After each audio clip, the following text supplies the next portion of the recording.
ঝিনাইদহের শৈলকুপা উপজেলার গুলিতে নিহত ৩ ব্যক্তির পরিচয় জানা গেছে।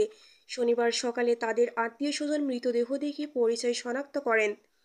নিহত ব্যক্তিরা হলেন জেলার হরিণাকুণ্ডু উপজেলার আহাতনগর গ্রামের বাসিন্দা হানিফ। তিনি পূর্ব বাংলার কমিউনিস্ট পার্টির আঞ্চলিক নেতা ছিলেন বলে জানা গেছে। অপর দুজন হলেন হানিফের শ্যালক শ্রামপুর গ্রামের লিটন ও কুষ্টিয়ার ইবি থানার পেয়ারপুর গ্রামের রাইসুল ইসলাম।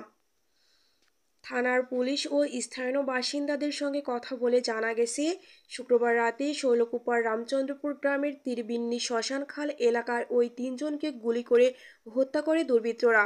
রাত 12টার দিকে শ্মশান এলাকা থেকে পুলিশ তাদের লাশ উদ্ধার করে। এদিকে এই হত্যাকাণ্ডের দায় স্বীকার করে জাস্ট গণবাহিনীর নেতা কালু পরিচয় সাংবাদিকের হোয়াটসঅ্যাপে খুদে বার্তা এসেছে। ঘটনার পর থেকে সাধারণ মানুষের মধ্যে আতঙ্ক বিরাজ করছে। হানিফের ভাই সাজেদুল ইসলাম ঈশা বলেন, শুক্রবার বিকেলে হানিফের মোবাইল ফোনে একটি কল আসে। এরপর ভাই বাড়ি থেকে বের হয়ে যায়।